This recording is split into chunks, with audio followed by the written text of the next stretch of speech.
Second, refreshing. Hello everybody, welcome to Bull Run. Yeah, 1 second. I'm quickly switching to your screen, but I think we can give it another 30 seconds. I was a bit early. Yeah, let me just... Yeah, it's on your screen. Just can anybody please confirm that you can see and hear us well?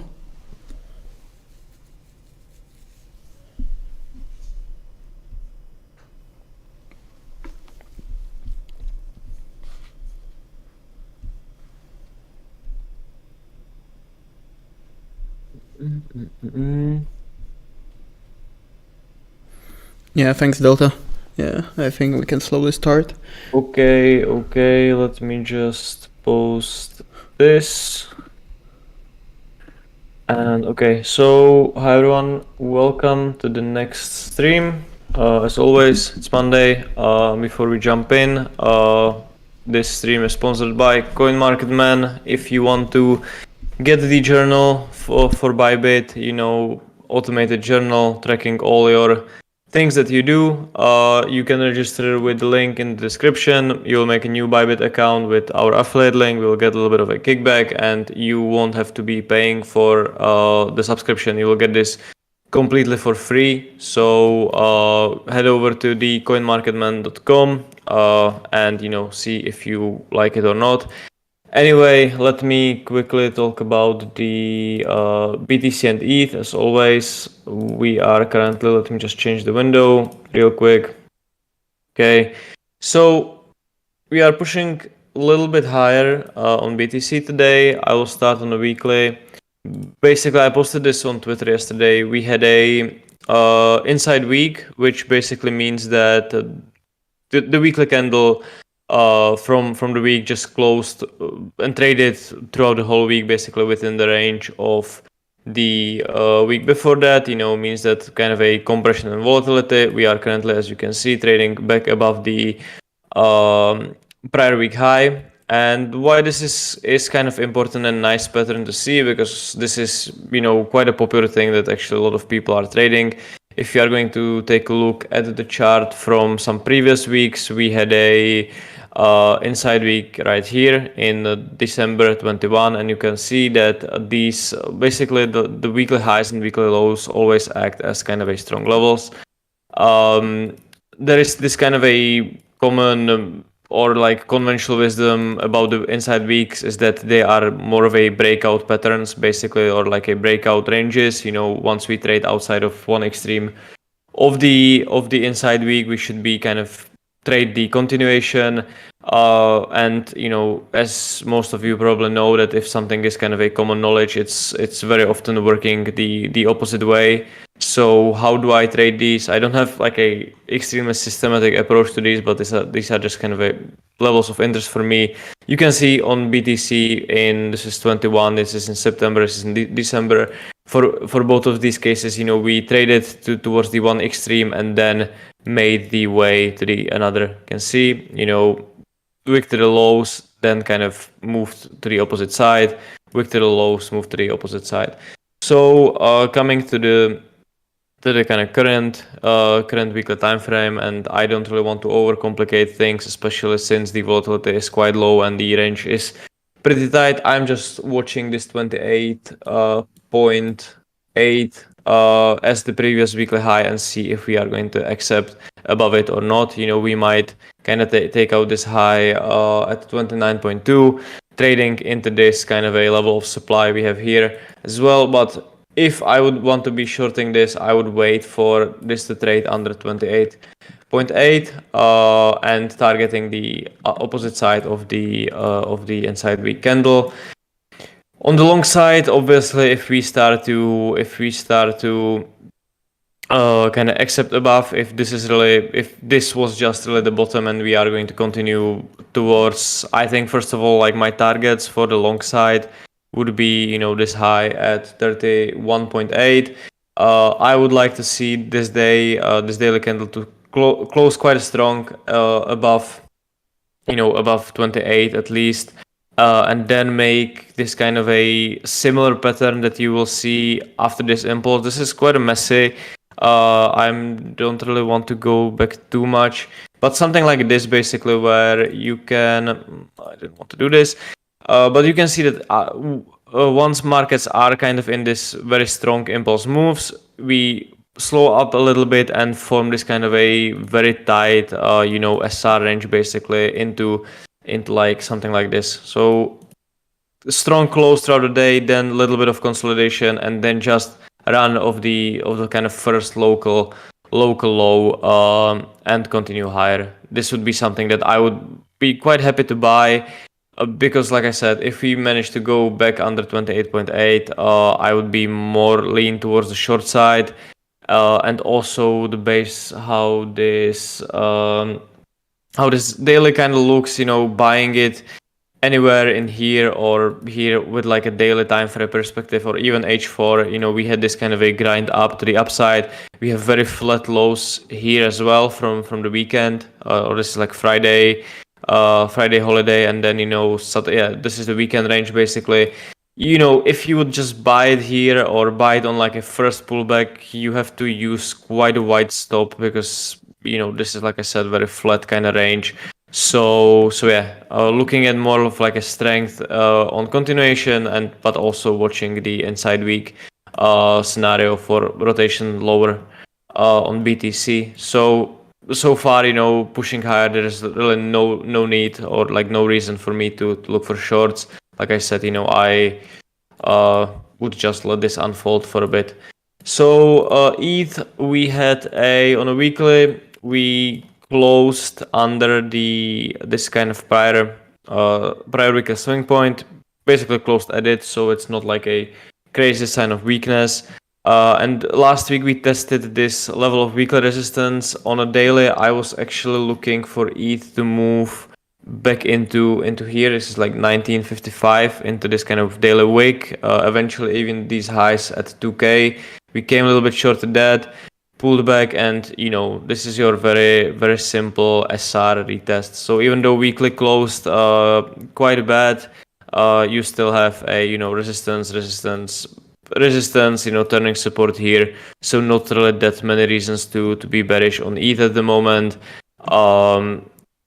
From like a higher time frame perspective, if we are going to lose this, then in my opinion we are going here and here basically. But as long as this holds and as long as Bitcoin is looking kind of solid, then I think ETH should be trading this 1957 high, or eventually even 2.2K, I believe, which is like this weekly weaker swing point basically. And this is that kind of a same pattern that I just mentioned on BTC, where you have a impulse move, you have next week of consolidation, then you take out the low, and you just move up towards like a next weekly target basically.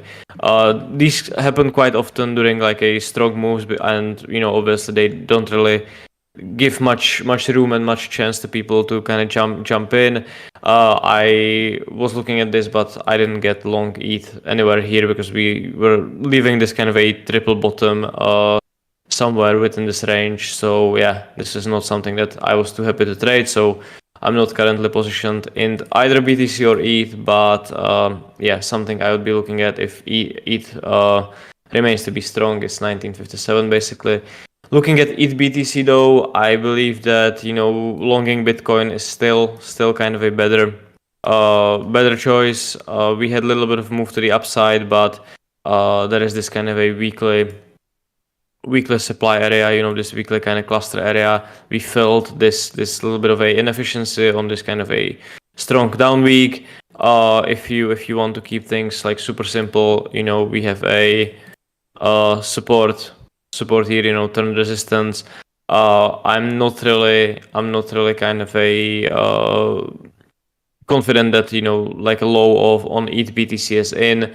I still think that we are going to be trading at least here, and maybe even eventually lower, to kind of complete this like a triple tap move, like a 1, 2, and then third tap somewhere within this kind of range, which is like start of 2021 basically lows. So because of that, obviously and I've been talking about this quite a bit in the last few months, that I think that Bitcoin is still like a best long opportunity, and then shorting altcoins is easier trade in that regard. So I think that's basically kind of it from me when it comes to Bitcoin and ETH. Yeah, and Runner can talk a little bit about some narratives. We have the ETH Shanghai ride coming in 2 days. So yeah. Yeah. So hi everybody. Thanks Adam for the summary. Everybody, welcome to Bull Run. No, I'm only half kidding. But in 2 days we have ETH Shanghai upgrade. Actually, I'm pulling up on the screen right now like a live block countdowns, because all of these on-chain upgrades, etc., they usually happen at a certain block. So it's from today, from as we're speaking or streaming, 2 days and 4 hours away. So looking forward to that. What is it? What is ETH Shanghai upgrade? It's basically allowing people who stake their ETH in last 3 years, more like 2.5 years since December 2020, if I'm not missing. Yes, correct. So they're finally able to unstake their ETH. And as the article from Decrypt is saying, it's about 14% of all ETH is currently staked, which is around $26 billion worth of ETH. But what you need to know is, too long did not read, people can finally unstake, but the important detail is that it's not like everybody gets to unstake at the same time. So it's not like, almost 30 billion worth of ETH hits the market or hits the supply at the same time. It will be a gradual process, which will take weeks, which should actually take quite a bit of time. So if you want to be betting on this being the sell the news or buy the news event, take into consideration that this is a gradual process and will take a while. And I'm actually quite surprised that, again, ETH BTC is just eating shit when it started to look somewhat decent last week when we were streaming, right? It was finally giving us some sort of push up, and instead it's just Bitcoin taking the lead again. So it's just embarrassing at this point. So that's literally the only narrative right now. But if in those 2 days we happen to see the rotation back to ETH BTC, in my watch list I have several coins, which are the LSD coins, which are the liquid staking derivatives. Basically, places where you can stake your ETH if you're a ETH bag holder. So which are Lido, Frax shares, or for example RPL, which is I believe Coinbase is invested in them. So yeah, that's very quick. Too long did not read, but I believe Bitcoin is stealing all the action. So, and currently we're completely decorrelating again from traditional finance. So all the macro LARPs are in disbelief. We also do have a CPI, I believe, on Wednesday. Yeah, we have CPI on Wednesday. But yeah, the correlation between Bitcoin and ES was quite weak as of late, definitely. So yeah, not really. I don't believe that there are many reasons to kind of look at ES that much. Obviously, there will be some sort of volatility during the release, but yeah, there is this kind of a constant argument between people if BTC is currently correlated with gold or ES or dollar or whatever. I think overall BTC has been performing kind of very well and very on its own throughout the whole year. So I wouldn't really pay that much of attention to kind of a TradFi correlation, but obviously I would pay attention to the release itself if you are especially trading the lower time frames. And stuff like that, because there will be a volatility coming on Wednesday nonetheless. So yeah, it's kind of a not that much to talk about. I believe that one of the things that we wanted to talk about today a little bit is how to kind of manage the things like these, because we are obviously going up, but especially on Twitter in the last couple of days, I have been within this kind of range, which took like 3 weeks of basically sideways, and we are still, in this kind of range. We are just kind of trading the upper extreme at the moment. People were really a flip-flopping a lot, changing bias all the time basically, and altcoins are not looking that more interesting. If you are going to take a look at some of the popular altcoins at the moment, everything is looking kind of same. We had obviously the Doge pump last week, which almost all retraced already, and yeah, so there has been definitely a lot of kind of a back and forth between people on Twitter, and a lot of, I believe, a lot of people actually that know at least a little bit how to trade, how to manage kind of risk and all this kind of a simple stuff. Once you basically get past that kind of a getting liquidated on one big move because you have no idea about trading, then I believe, and from what I talk to people a lot, is these are type of situations where most people lose actually the most amount of money. Not when markets are trading, but essentially when things are really going sideways and things will slow down. People just start to kind of flip flop, and so on and so forth. So definitely this is not an easy conditions to trade. Obviously it kind of depends on your personal situation. Some people don't really need to trade every day, and as they have other jobs or other things to do. Some of you are maybe more kind of dependent on actually making money month in, month out on trading. Yeah, I personally, what I do is kind of a very easy fix for me. When volatility dies down in crypto, I go just trade. I traded a bunch of forex, I traded commodities last week as well. It's mostly because this is something that I've been doing for quite some time, so it's always an easy switch for me. But you should definitely kind of start with daily, weekly time frames. Really look at the higher time frame perspective, because even for BTC, obviously we had quite a big of move this year overall. But when you're really going to just compare the trending weeks, we had this one huge move, or 2 weeks of big movement at literally the start of the year. Then we had this one big weekly candle, and outside of that, it has been a lot of back and forth, and it has been a lot of people just kind of a flip-flopping their bias and try to position themselves for a big move before getting stopped out or whatever. So I would always kind of recommend to look at higher time frames, or just do something completely different. Research different markets, try to find some different edges in maybe altcoins, maybe something completely different. I am kind of interested about Runner, how you are managing the lower volatility and what you've been trading in the last couple of days or weeks. Actually, we might kind of talk about one thing just earlier today. If you can pull up chart of Conflux, currently the stream should be on yours. CFX. Yeah, CFX. Yeah. And maybe do lower time frames, because 4 hours is a bit too crazy. Okay. Yeah, right. So I'm searching for the news, one sec. But basically there was some news with some of Chinese TikTok app basically no longer banning search for crypto, right? So remember, China banning crypto 11,000 times in 2021, when every time they banned Bitcoin mining, we would dump 40% on Bitcoin. Yeah, so one sec, I'm trying to find it. Oh, I think I have even seen that someone posted a screenshot. What are the other? Yeah, but this is not really. No, it's just Conflux. Basically, Conflux has been now in the community, in Chinese community and Discord groups, and are all echo chamber. Basically, Conflux is the ultimate China coin. Okay. So you can probably see it even if we open Coinalyze. We should probably see some.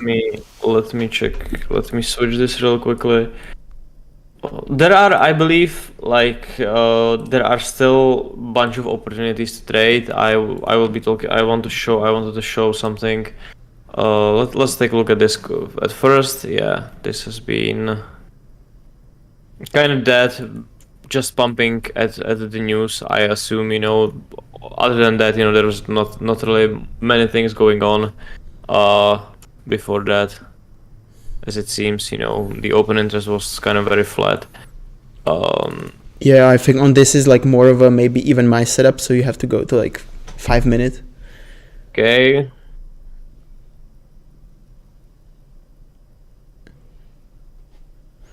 Yeah, Jesus. And you can see the Still- funding, right? So people like, I'm praying for people trying to I trade this. believe like the funding going down here is caused by the spot being above the perps. Obviously it's kind of an interesting thing because Bitcoin is going up now as well at the same time, so maybe fading this is not such a good idea at the moment because you have like overall strength in the market. One of the things that I wanted to actually mention is the INJ. I believe we talked about this last week as well, and this still kind of keeps going. Funding is still extremely negative, and there is a bunch of coins that basically looking quite a bit the same. They are just more of a lower volume, lower kind of a liquidity coins, but there are still opportunities to kind of look into it, even though when overall markets has been kind of slow. Obviously, if you're going to take a look at on this like on H4 chart, adding your order flow confluence where you have a lot of buying coming in from the spot market, constantly driving funding into extreme negatives. As you can see, this white line is your spot CVD. So not really that many reasons to kind of short this because you have this kind of strong spot bid. You follow also very simple, not my drawing, that's terrible, but you also at the same time follow very simple kind of a market structure, support and resistance trading, so there are things you can trade, you can look at, if you go to live with us, this is your alt derivs dashboard, you can look at funding. You can look at the OI changes. We talked about this previously. This is from the altcoins that I have been looking at. Lately, this is really the only thing that kind of sparked my interest at the moment. With the funding going negative. I saw some people on Twitter trying to short this as well. But I would believe that there are definitely even if this is kind of something that fits your setup perfectly, for whatever kind of price action or whatever reason you have to short this, you are still paying like 0.6% a day just to keeping short alive. So if you are not kind of scalping it around the funding hours, then I would be really looking to like bet on the strength on coins like these basically. And the funny part about Injective is like today's volume, like aggregated across all exchanges, is 43 million or whatever, according to CoinMarketCap. That's actually kind of decent. Like it's not that low. Okay, but that's global. That's in spot as well, right? Yeah, but this is not that bad. Like 150 million for perps with. The open interest is the 50 million open interest is decent for coin to trade. It like you can even trade some size and doesn't get affected too much. But you can see that there is a negative 126 APR basically. So really not many reasons to try to kind of short these things. But this doesn't have any sort of narrative, or this is just a kind of, I don't know what this coin actually is or what it does. No, they had some announcements, but I would be lying. But they had something going for them. But does it justify the price action of last several weeks? Probably no. But the same can be said about SXP. If you can pull up the chart, we actually talked about it last week, telling people not to short that. Yeah, it's sold off quite a bit. I was looking at this. It sold off quite a bit. I don't know where the last stream was. Maybe somewhere around this area a week ago. It's on 3rd. So yeah, we were streaming. We were local top as always. Yeah. But I still kind of believe that this is like not the best short basically, solely for the reason that let's say that you will short this somewhere in here, your stop goes above the high. After a week, basically, you are kind of doubling your risk. But at the same time, you are still paying for the trade, not that much, obviously, currently, but for the first, 3 or 4 days, you were still paying, 0.3% per day. Yeah, it doesn't seem like that great of a trade in my opinion. Obviously, if you're going to take a look at the OI, which is almost kind of retracing the start of the move, that people are not getting too interested anymore to try to kind of hold the positions in this. Still, these kind of illiquid coins that just kind of spike on like extreme negative funding and everything, I don't really think these are the kind of best short opportunities. And we could see that in some of the coins like throughout the year, that like fading the top, it's possible to make some money on that, but still these kind of retracements really take long time compared to them just going up. So these are definitely little of like a tricky trades to manage and hold, because this can pump back basically anytime as well. How about I was kind of curious to look at the Doge, because I believe a lot of the open interest is still, this is very interesting to me. You were shorting the Doge somewhere in this area, right, last week, basically? Yeah. It actually pumped exactly while we were streaming, and I was getting extremely upset because maybe if I may, sorry, interrupt you very quickly, but with the Doge, it's one of those trades where you can quite literally open a 7-figure position without like you moving. Like you cannot open 7 figures on swipe. Or I mean, you can try, but not financial advice, and God bless your soul, right? But this, you don't get that many trades a year, truly a year, that like you can just go full tard. So in both directions, to be fair, right? Because also a few days ago, when you see the candle of sell-off, a few days later, is when they exchanged the logo back to Bluebird, right? One, right? Yeah. So basically, Doge gave us 2 trade opportunities where anybody, regardless of their size, could have made nice money.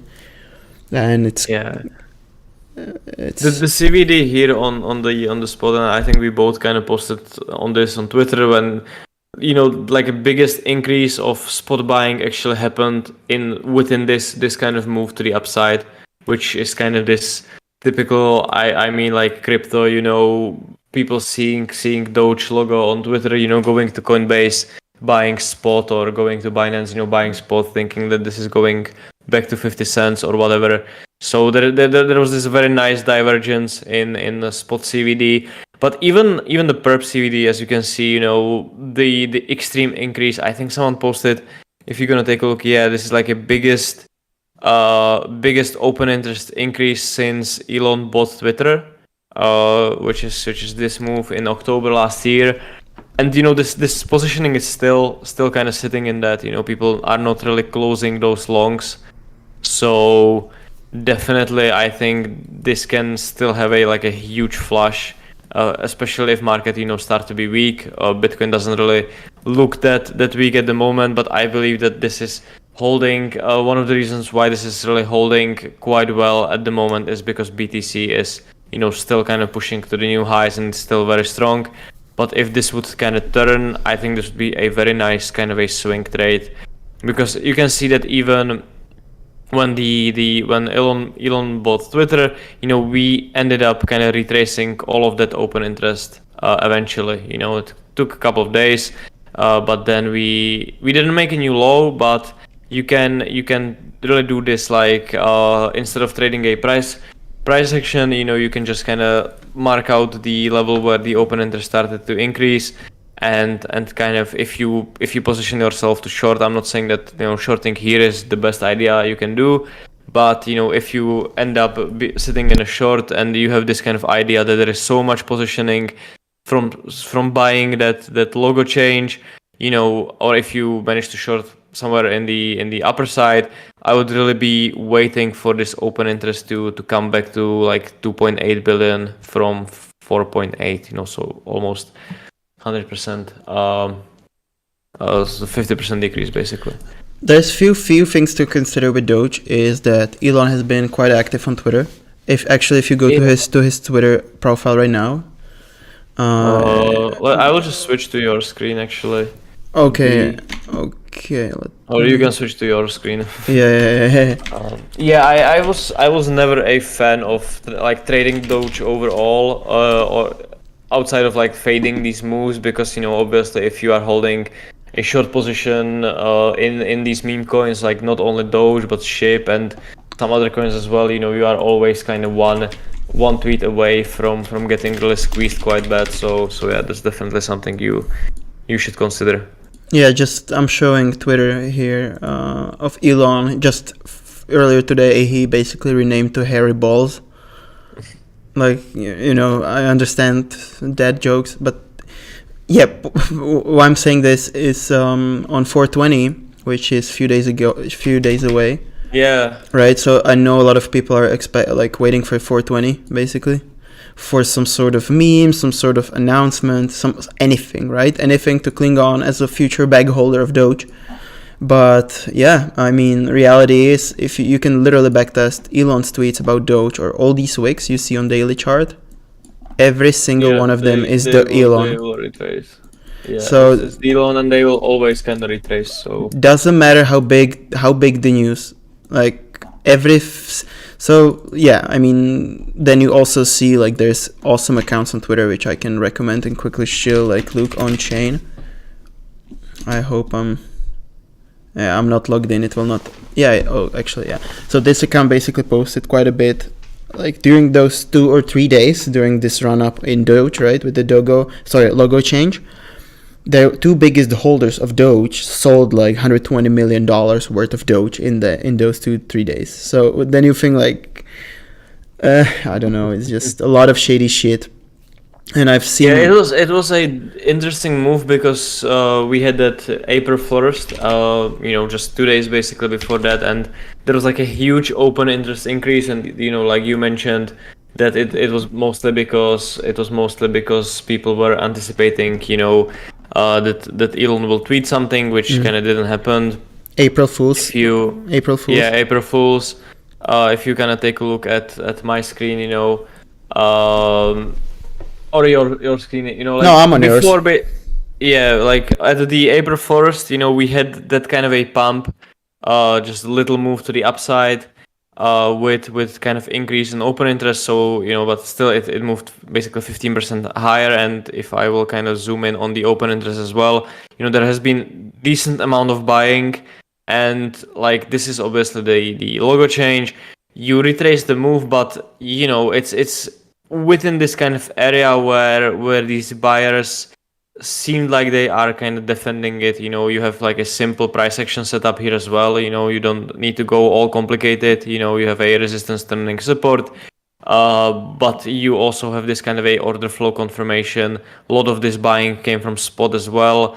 Then this is just market selling at the move. This is getting a little skewed here, but yeah, this is for me something that was like really interesting, which like it seems like it's just people anticipating the April Fools type of tweet, but it's a little bit suspicious to me. Then this is happening like two days before this like huge 30% candle basically. So yeah, this is just something like interesting. And if you were, this happened on Saturday, I wasn't trading this, but it popped at like bunch of screeners that I have about the open interest. There was a trade here basically trading this pullback in at least the way that I trade, and you could kind of anticipate that. So this seems to me like a little bit of a clue that something might be coming before the news came out, but it might be just me kind of trying to tinfoil the whole situation and think way too much about it. Maybe just to close up on Doge, so we don't turn this into Doge stream, which is dead anyways. Think about how much more can Elon or Twitter do, right? So before Elon buying Twitter, or like Elon bought Twitter, that was massive, right? Price went to like 15 cents. Then there was a lot of speculation on what could happen in the future, right? Because crypto is all about making these cope narratives and then like them never materializing, right? So right now, them switching the logo to Doge was a meme, but a lot of people started talking, what about the Doge payments, accepting crypto payment, mostly Dogecoin. So I think if that happens eventually, let's say, so it has to be straightforward, no bullshit.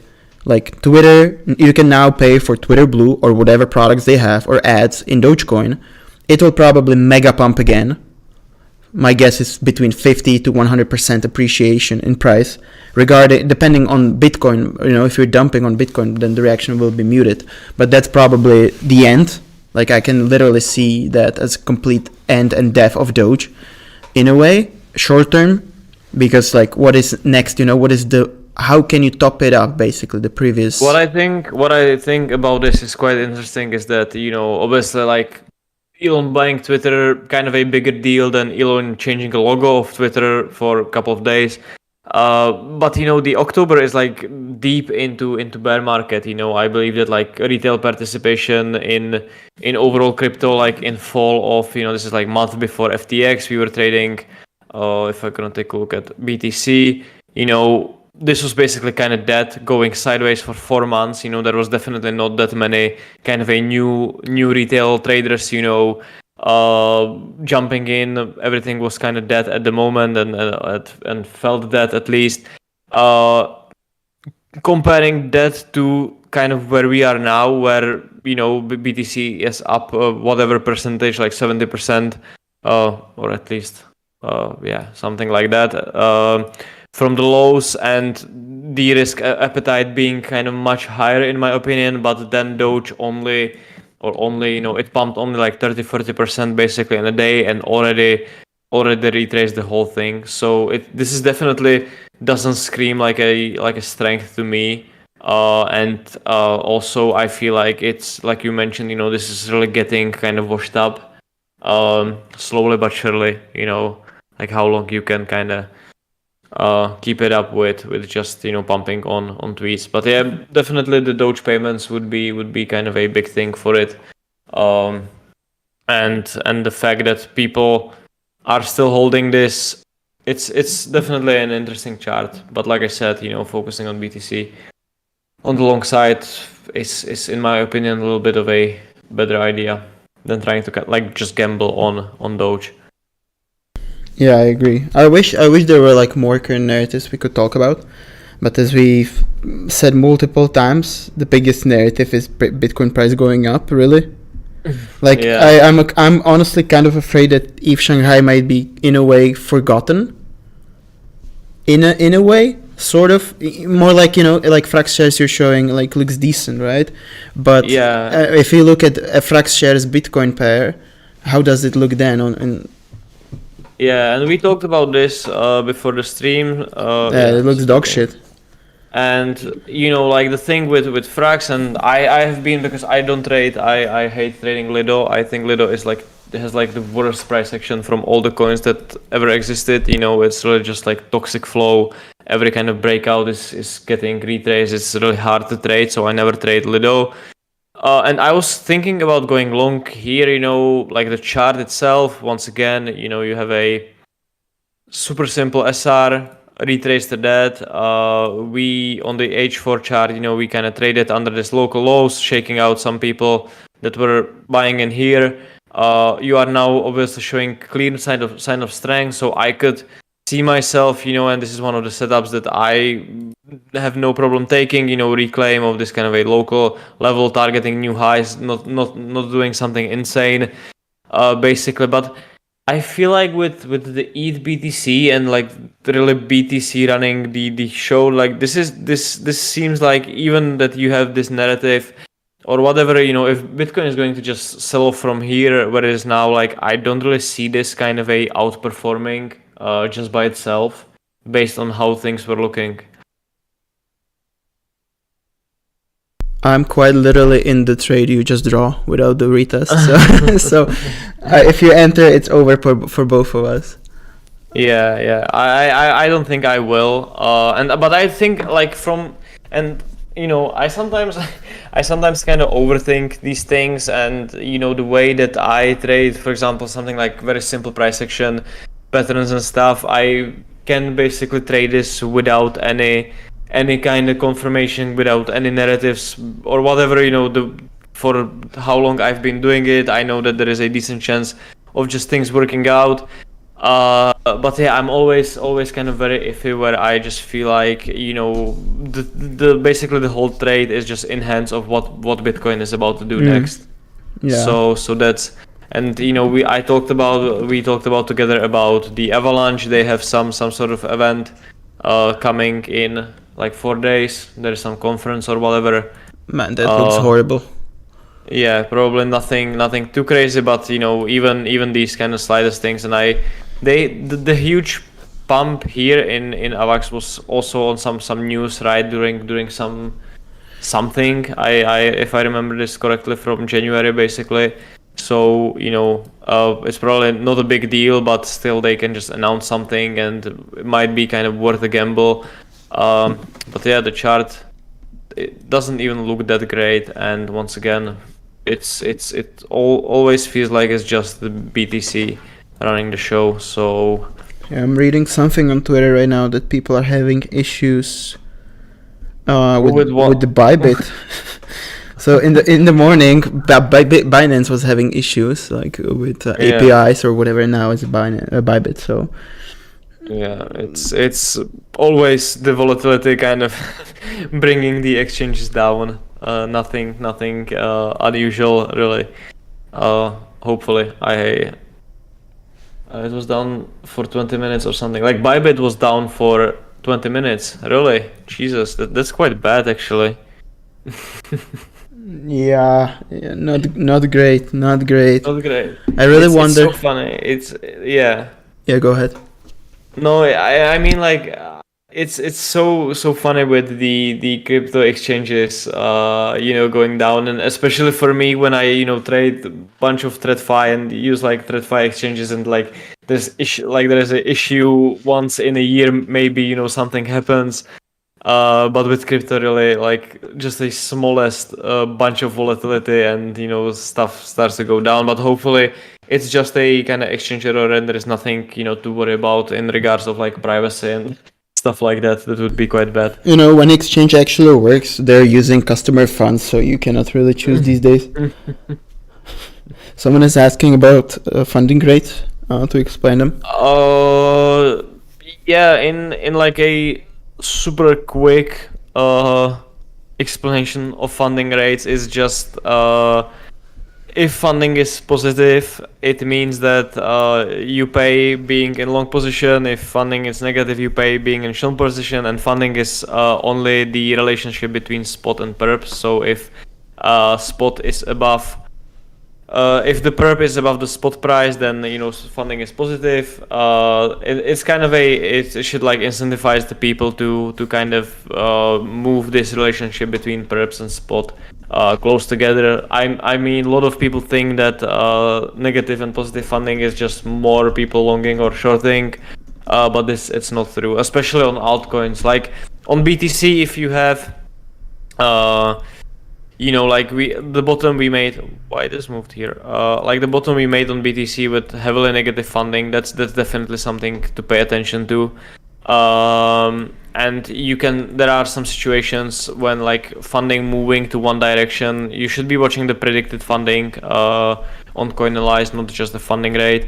Can kind of give you hints of one side being kind of more aggressive than another, but it's just a difference between spot and perp price. So yeah, I try to not overcomplicate that much. Obviously, if you have like a heavily negative funding and market is going up, I actually was talking about this on Twitter a couple of days ago on this ICX. The negative funding here really is the spot CVD is kind of all over the place, and this is like a low volume, altcoin. So, but yeah, it just means this buying is moving the spot price way above the perp price. Not like people are shorting this on the all the way up, So yeah. The tick charts in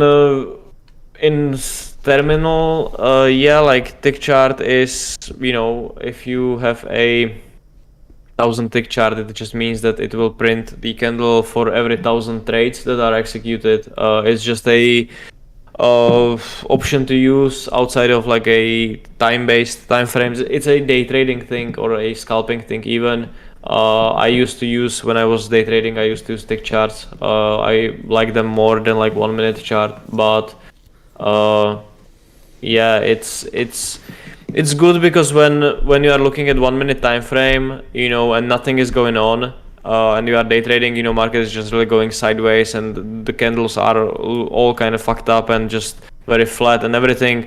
But on tick chart, you wouldn't just have there will be no candles printed basically, and they will only print when there is actual movement. So this can be 1 hour on 1 minute chart doing nothing, and then this can be just only when the trading is actually happening, no matter how long it's going to take. How do you know the trend reversal numbers? You have to. It's a discretionary thing for the settings of tick charts, for settings of trend reversal, candles or range charts or whatever else. It's a discretionary thing, and it's constantly changing based on the volatility of the market. And there is no or at least I don't know any one trick to kind of set it up. So you just have to test things and find the one which kind of suits your time horizon. That's why I when I was trading more markets, I then slowly switched to 5 minute time frame on for day trading, because more markets, more tick charts, you constantly need to change things and so on and so forth. So it's a discretionary thing basically. I guess we can also kind of cover. We sort of did, but people FOMOing into positions because everybody in crypto Twitter is tweeting more than actually trading. Especially when regards to Bitcoin and ETH, and our show is called Musical Chairs, right? So we talk about the current narratives and current altcoins, but quite frankly, not to be bullshitting you guys, there's nothing going on. Period. We could have literally said this in the beginning. Adam could do Bitcoin and ETH analysis, and that's it. End of the story. But sometimes with my own words, it's just okay to do something else. I don't know how you need to consider what is your context, are you trading for a living? And if you show up every day to your day starts at the desk and you have the mindset of you have to make money because you have to pay rent, then I believe you should not maybe be trading to begin with. If that's that's your only income and you're depending on trading, because some situations like today, the setups are simply not there, might not be there. And then I see people, while I'm saying it, I see people on Twitter and in group chats basically forcing trades. And I mean, you could speak from your own experience how this usually does not go right? When you force stuff out of boredom. Definitely one of those things. And like I said, I feel like I have a little bit of advantage in this because I've been trading for a few years at this point. Then, when I can just look at the chart and know within 1 minute that it's not something worth trading for me basically. So I just switched to completely different kind of asset class. Like I mentioned, I traded commodities last week. I traded a little bit of forex. I know 90% of people that are watching this or following on Twitter or everything don't really trade these markets. But yeah, so for me this switch is always kind of easy, and I just am able to very quickly just forget to kind of a whole crypto space because it's just not doing the things that I would like to see it doing for me to trade. But yeah, besides that, we talked about some not really a pair trading, because obviously pair trading is something if you trade two coins that are very closely correlated, and the one that is outperforming you are going to short it, and the one that is underperforming you are going to long it, and you will kind of hit that back to that kind of parity in terms of correlations. But a trading the different narratives and kind of trying to find the narratives LSD coins now, if we are going to take a look at the frags, if I think Lido is also doing decently well, not that much, but basically shorting something what is really a dead narrative at this point, something that no one is talking about anymore, might be the AI coins, for example. I haven't looked at these in quite a bit. They are actually looking kind of decent. Ocean is looking decent. It didn't really sold out that much.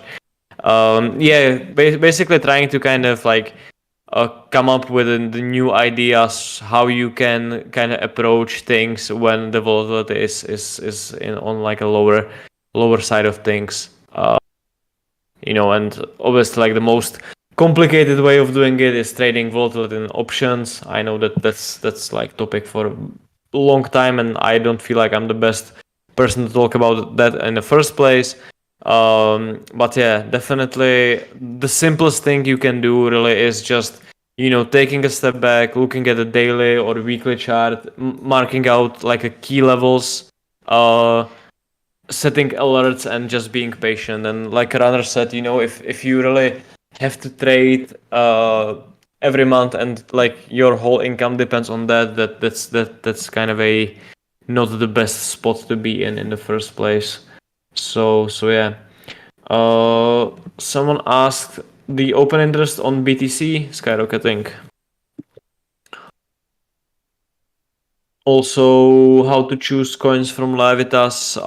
That's probably going to be for some like different time, because it can be quite complex. I personally plan to do some video about that, and we can talk about that on sometimes on stream.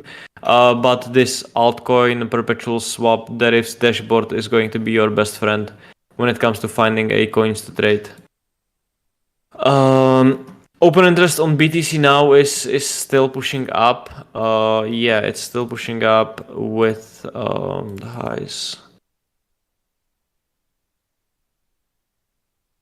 Well, it's obviously hard to say, like to be certain. I would say there's not that many liquidations actually coming into this like week, which is interesting. We had a bunch of liquidations here. Based on the fact that funding is going like the predicted funding is going down, open interest is going still up. This seems like there might be some shorts opening at the moment. I mean, half of CT is shorting for 57 times this day, so. Yeah, I mean, like, we hit the high, the March high, this kind of high. It's always like what I like to do. And it's kind of a like super discretionary thing of mine is like, like a lot of people trading very simple price action. So just kind of try to think basically, and this is like, for example, one of the reasons why I never fade these candles like this blindly, because I know that everyone at the moment is just, basically trying to front run this hourly close, which is in 10 minutes, anticipating this to be the kind of a swing failure pattern or whatever you want to call it, and just kind of move, basically rotate all the way lower. I'm not saying it's not something that, can't happen from here, but very often, you will see like price just slowing down, forming some sort of distribution, maybe go for like a next spike of the highs, and basically more often than not you will get that kind of a retest opportunity to kind of trade this, especially coming to the end of the day. We had quite a bit of volatility, like the chances that this will retrace the next hourly candle, and people are really everyone trying to position into this. It's immediately for me quite a bit of a crowded trade. You can see this even very similar thing. 27th of March, we had quite a bit of sell-off. We took out the previous low, and then you had this kind of a slower grind. You reclaimed the level. This was a much better long, in my opinion, than just kind of trying to rush into this, getting chopped out basically. So yeah, this is just a personal thing of mine, especially as I don't trade 1 minute chart or whatever. I'm not really rushing into trades like these, and the increasing open interest here at the moment might be because people are really trying to just jump into shorts very aggressively. Any chance? May I quickly ask you? I want to ask you because you've been trading order flow and using before Coinalyze, mostly exit charts, Sierra, all the jazz. Any chance that there could be any issue with the open interest, given how much issues Binance had earlier today and now Bybit? Just like asking completely out of the. That's. Maybe they're not processing data correctly in a way, because that's it's definitely possible. Like it's definitely something which is possible, but yeah, it's outside of kind of a my understanding. This it's really hard to say. Let me switch to exocharts really quickly. so we can take a look at what's been going on. Which is this right here? This is a Binance footprint chart. I have a open interest, net longs, and net shorts. Yeah, you can, I don't know, like the net long and net short indicator on exo charts. First of all, it's like a experimental indicator. I had a lot of people reaching out to me that this is like very weird, kind of showing a lot of weird data. I don't use it personally. I just open it because, it's kind of interesting. You can see like shorts piling in, longs piling in, so it doesn't really tell you much. Open interest still increasing. Like in the simplest way, when you look at the footprint, you really just kind of when you are fading things, at least, you just want to see these kind of a buy delta blocks basically on the right side. Like oof, the top buyers. Yeah, basically. But these can be, once again, these doesn't have to be necessarily buyers. They can be obviously a shorts closing. But in like a simplest form, and when I was trading, or when I'm trading legacy markets, and when I'm using footprint charts in legacy markets, there is the open interest is not available on the legacy charts, like on legacy markets in real time, basically. So this is very often like more than enough for you to kind of form an idea that the top is in, basically. Okay, so yeah. But for me, like I said, the 28.8 level, that last week high, which is somewhere in here, basically. I would like to really see market moving under that, and then at the time, you would form some sort of distribution range here. You are going to trade under that, retest of that, and you have this much more kind of defined structure, basically, for going short. So like I said, but this is just a kind of personal kind of thing of mine, that I don't really try to pick tops and bottoms, coming from like an experience that this still can like spike higher, then go lower, and it's generally just a very crowded trade. If you are day trading and if you are really going just for quick scalp, then in my opinion that's more than fine. But for me, as like I said, I like to hold trades for a little bit now. I'm not really day trading anymore. It's something like this is much kind of a better approach for the way that I trade. And any tips how you develop the patience? Since let's say you draw the lines, right? The actual retest of the green box. Because it's very nice to post this on Twitter, but I at least to me, I actually believe you that you wait for the retest. Like, any advice, what can one do? Because like if I'm watching this, especially me, right, on like 1 or 5 minute chart, I'm like, fuck this, I'm not waiting for the retest. I'm just gonna bonk it here, and one of the things, and I execute trades on 30-minute chart, actually. Let me switch to this trading view. Very often, what I wait for is break of that under that candle that makes the high, basically. It's like a super simple thing. But you can kind of this is a huge candle, so this is not a best example. We had this like a huge victory downside, but for example, you have this candle right here that makes the low. Instead of me trying to buy the bottom, I mark out the whole candle, like the last candle that makes the low, and once we reclaim the level, I just set the limit order, really. Stop under the low, and I just don't look at this.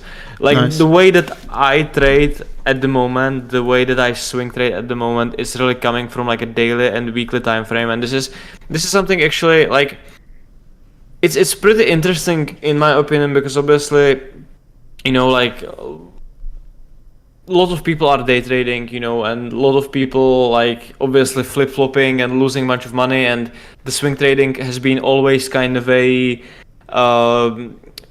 connected with the fact that like you cannot make much money swing trading, because you are obviously just waiting so long for trades to happen, and your invalidation is very huge, and all of that stuff, that's usually said about the swing trading. But really the way that I trade, and I will show you this on Solana, because it's like a best example of that, is after because the way that I do things is I analyze all the markets that I care about at the end of the day. You know, around like our time at 2 a.m. is when the daily is closing. I'm not usually awake, but around midnight, you know, before the daily close, I go through all the markets, not only crypto but also some forex and stuff like that. I look at the daily and weekly levels, and obviously we had a kind of this huge resistance in Solana. We tested at the end of the February and made this like a huge leg down. You know, you had all the order flow coming into this. You know, there was a bunch of people buying. So this is like a prime short for me, basically, to just, you know, jump in and try to hold this as long as possible. But the thing that I do personally is once I kind of identify this higher time frame, you know, bias where I want to be trading, then I just focus on that given market for the next couple of days or weeks, or, you know, however long it takes to kind of reach the target that I think it should be trading at, and then only then trading it on like a 30-minute chart, and, you know, entering into positions and like trying to compound stuff, basically, you know, building the bigger and bigger positions on the downside. And obviously a lot of times it's just a waste of time, you know, like we also talked about this, you know, I was shorting BTC after this failure. This was like end of the March, and it's the same approach, you know, like we had this failure, I shorted here, then we kind of failed above the highs, I shorted again, then we moved lower, I shorted again, and then I sat through that, and then we basically had the failure at the end of the day, and I just scratched the whole position somewhere in this area and basically made not much on like overall trade. But when you eventually, you know, when there is a position, you know, same with like Optimism, which had that kind of this was this Coinbase news, and we just kind of started selling off from that. Like when I see these kind of higher time frame levels, and I have this, you know, like bigger belief that this market should make a correction or like move to the upside, at least, you know, like the next level would be somewhere maybe here or even the new lows. And I think like the Optimism, I was only targeting this at the time. You know, I only then go to these like lower time frames and, you know, really start to kind of building the position, and, you know, start to short based on like order flow confirmation and stuff like that. I know it's here. So yeah, this is a little bit of how I trade at the moment, which I feel like it's still like very active approach, but being very selective at the times where I actually enter the trades. Yeah, actually, Optimism, maybe I'm completely autistic, but daily chart looks exactly like Solana, or very similar. Yeah, it's a lot of sideways. I was looking at this like after we had this rejection here on Optimism. I was really thinking it's going to just roll down lower. It's I don't know, it's just like really that. Yeah, like, you know, Solana had at 27th of March we had this not even like a large daily candle. We haven't basically traded outside of one daily candle, you know, like bizarre. It's well worth to kind of put things into perspective, basically, you know, like if you see the market that has been looking like this, you know, do you really want to try to kind of go crazy about it? Like I would much rather if, for example, Optimism would, you know, push to the upside here going for like these highs. I'm more than fine waiting for this first kind of impulse outside of this range, even if, you know, I wouldn't get any sort of pullback and this would just go without me. That's, in my opinion, like less painful thing than just, you know, building longs in this and just hoping this will do the thing that I'm anticipating, and then it will just stop me out in one day because the volatility is basically dead. So yeah. One sad thing to consider, last 4 episodes, we could not even be talking about Bitcoin dips because it's up on the market, bull run, whatever you want to call it, eco bubble, Binance cartel, it still has $70 million worth of BUSD. But when Bitcoin eventually turns and all the crypto Twitter bears suck their own dicks on Twitter, the real pain will be altcoins, to be fair, right? Like these altcoins will just completely die, and like when that happens, you do not want to be holding anything. If like Bitcoin goes actually below 26.5 for me, that's like these wicks you have marked out. No, 26.5. Yeah, around there. Under 6. Yeah. Here. If we like actually lose that level, I think like. Yeah, and we could see that in the beginning of March when we had this sell-off on BTC. You know how weak altcoins were. So definitely, and like you said this, I've been saying this all the time. Like, if you really want to be long something, and if you think this is like a bottom and whatever, like, BTC is such a smarter bet, in my opinion, to kind of expressing this to the upside, because there are not really many altcoins that have been outperforming BTC, and your kind of downside risk is much bigger, basically.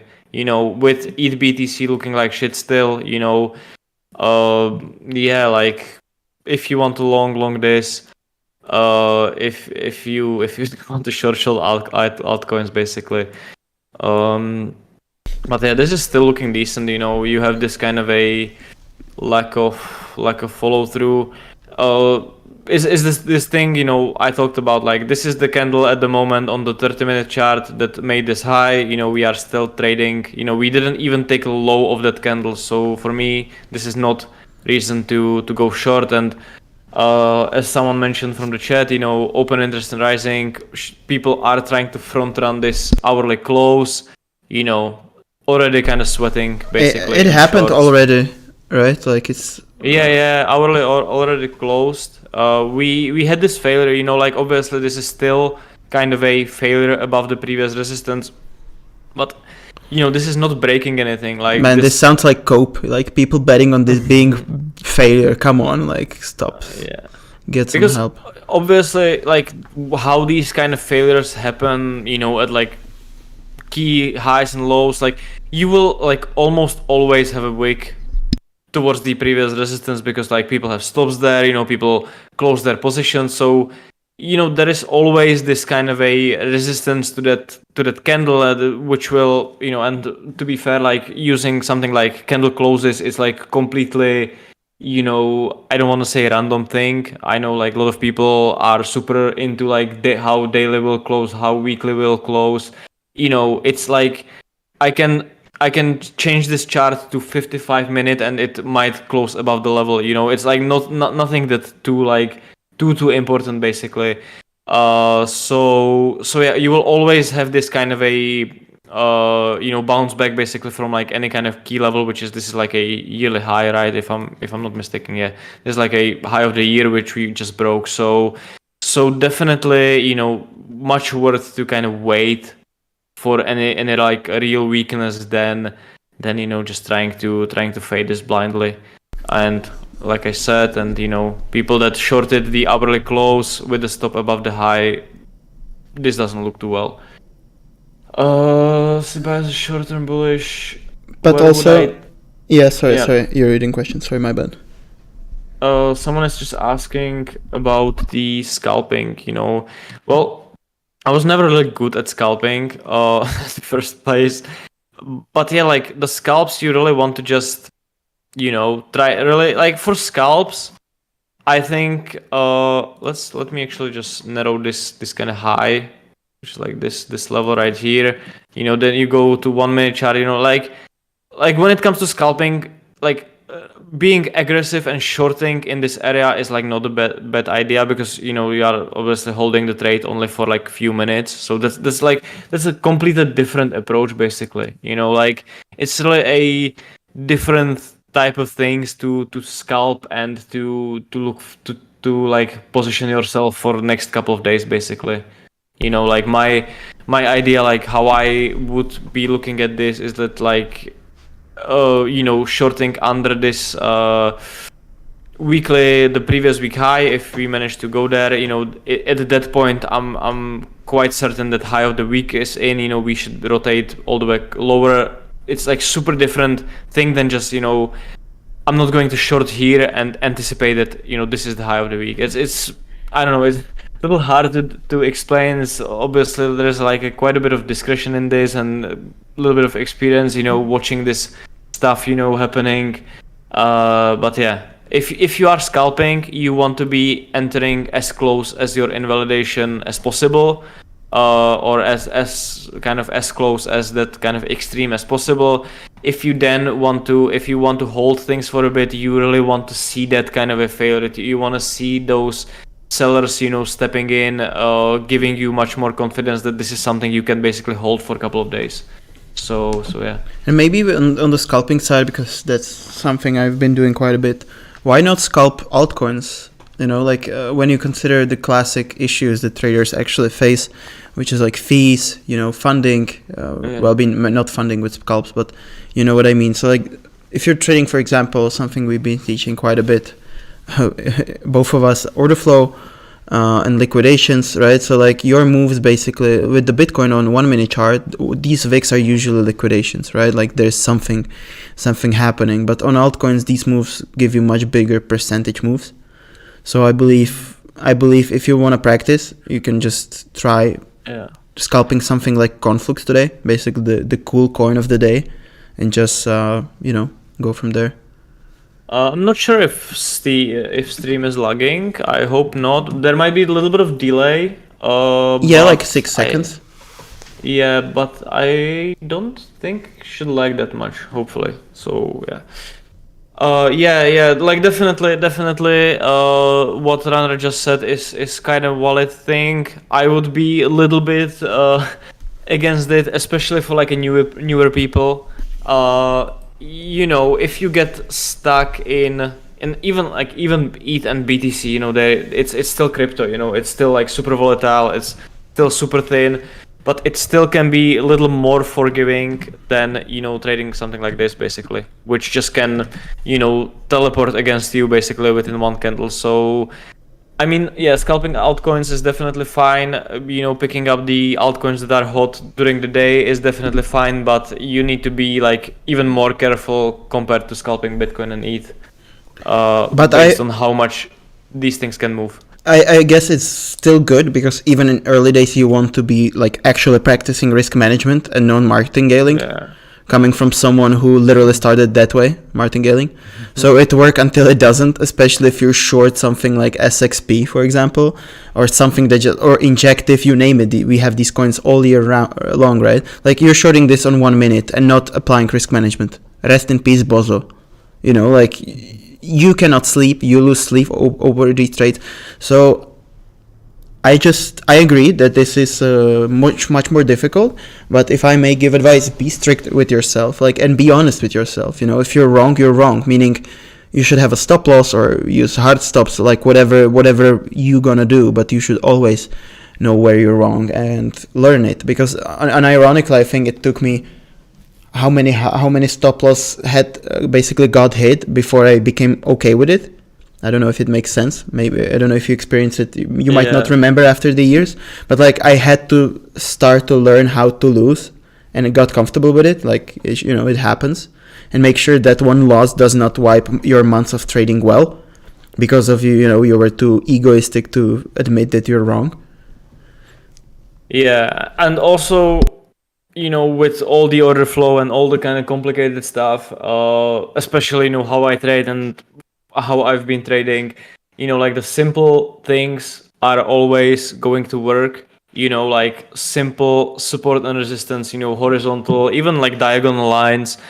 Don't go like too insane with, open interest and everything without like structuring the trades with the invalidation. And like I said, simple stuff will work, like you want to see price like breaking levels, breaking lines. I know that a lot of people shit on technical analysis and stuff like that, but at the end of the day, using price action and even indicators, it will give you this kind of a much better structure to trades. It will show you where your invalidation should be and all these things. So definitely don't try to overcomplicate stuff too much, especially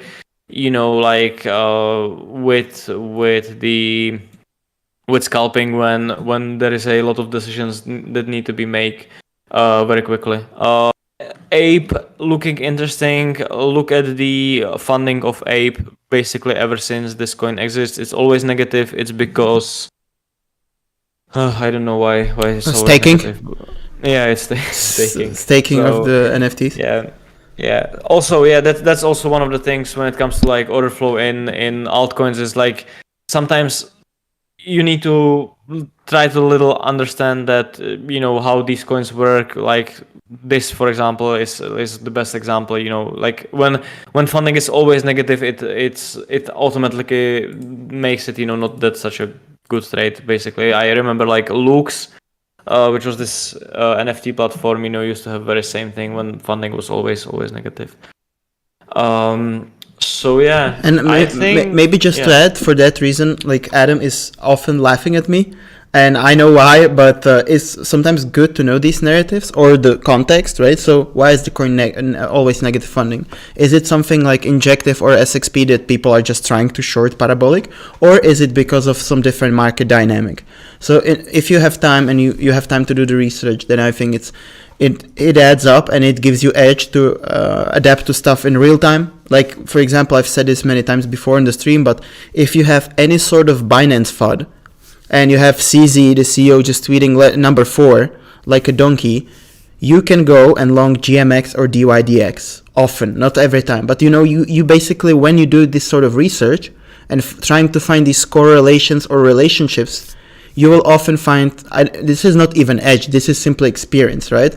So you can be completely ignorant and like just look at charts or sometimes even read, go join the Discords, go join the Telegram chats and try to understand why the moves sometimes happen.